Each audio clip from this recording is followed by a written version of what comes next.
Hey guys, so you've entered part 3 of my little series where I'm discussing all the Teenage Mutant Ninja Turtle movies. And this entry is the last of the original trilogy from the 1990s, Teenage Mutant Ninja Turtles 3, and can be also credited as being called Turtles in Time. So I reviewed the other two, if you've seen those reviews, and I enjoyed the first one quite a bit, but had significant problems with the second one. And a lot of people see this third entry as the weakest one of the original trilogy, but between you and me, I'm kind of an unpredictable movie critic. I don't always go with the masses. The gist of this entry is it's been about 2 years since the Ninja Turtles defeated Shredder a second time, and the Foot Clan has either been disbanded or isn't as much of a threat anymore. They're enjoying themselves in the old subway that they found in the second one. But the thing is, even though they're enjoying themselves, rocking out to music and flipping over their picnic table, Raph feels a little stranded, a little bit suffocating, and pretty much just lonely. He wishes that more people knew about them and what they've done. He wishes that there were more friends to go to. So then April comes over with some goodbye for now since I'm going on vacation presents, and the one for Master Splinter is this strange little scepter, and the thing was, it's over 400 years old. There was kind of a very big battle around it. This brother and sister duo named Kenshin and Mitsu were going up against their father and this big warlord named Walker. You see, Walker had the intention of selling guns and kind of forcing his hand on this village.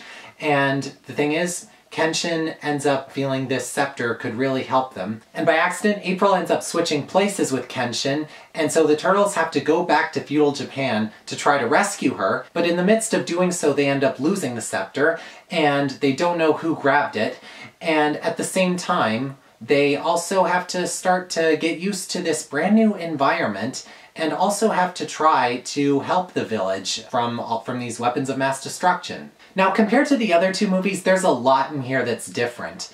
But the thing is, I felt that a lot of the stuff they changed was the right choice. Now, it's true that the Turtles' costumes look significantly different, really not as good as the ones used in the others, and the voice actor change for Splinter is, well, noticeable. But the thing is, what I really liked especially is the plot and setting.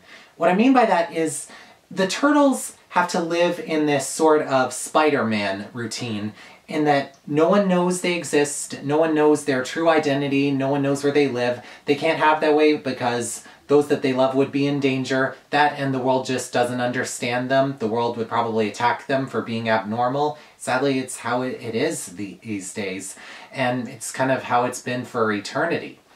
But here, at this village in Japan, they have a real community, rallied with them. And as for the setting, the first two movies took place entirely in New York, but this one takes place in a quaint village surrounded by forest. And Raphael really enjoys this new environment. As he says while the three of the Turtles and April are looking for Mikey, that the water around is just fresh, clean water, no beer cans, no dead fish, I think he called it. He really loved it. It felt like a breath of fresh air to him, and it did for me too.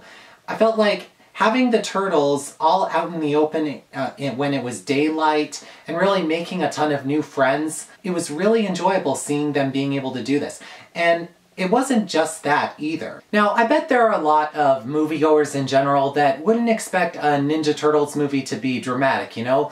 A lot of people would immediately say that they were just silly and probably juvenile. But the thing was, the first movie was very dramatic, it was very effective, and it touched on a lot of important points in modern day life. And this one does too, and there are others in the future that do as well. Very nicely, I might add. And as we see Raph fall in love with a young but very brave little boy named Yoshi, and Mikey fall in love with Mitsu, and these relationships end up being really genuine and to the point where you feel that they deserve more time together. I know I'm making this sound sappy, but when you see the big buffed red turtle really develop an older brother relationship with Yoshi, and when you see the skateboarder really like the real badass leader of the tribe, then, well, those are just angles you probably wouldn't expect. I was really into it from the get-go. The action scenes also not only retain the fun of the first two films, but they are also kind of almost a little darker than the others. I really love the soundtrack.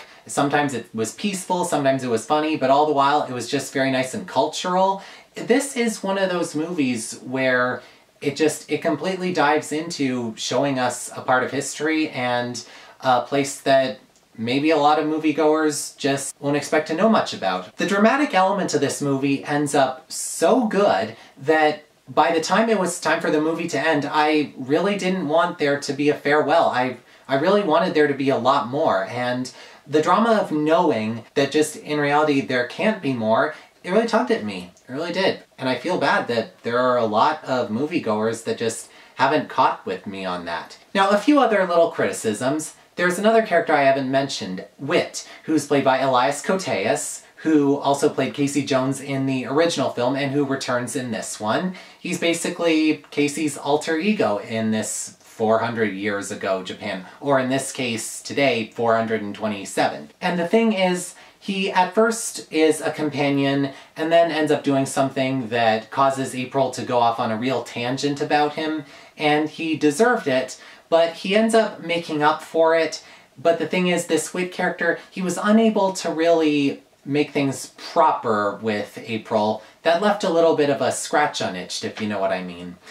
But still, that's pretty minor, because honestly, a lot of people should give it a chance, because if you ask me, it surpasses the first one as my favorite Ninja Turtle entry of the 90s. It had very good action, very good humor, and real heartbreak. And the way I say it, cowabunga. And so my grade for Teenage Mutant Ninja Turtles 3 is an A-. And so next up is the entirely CGI 2007 TMNT movie. And I'm looking forward to reviewing that with you. And also, I'd love to know what you think of Teenage Mutant Ninja Turtles 3 and the other entries from the 90s. Until then, thanks for watching this review.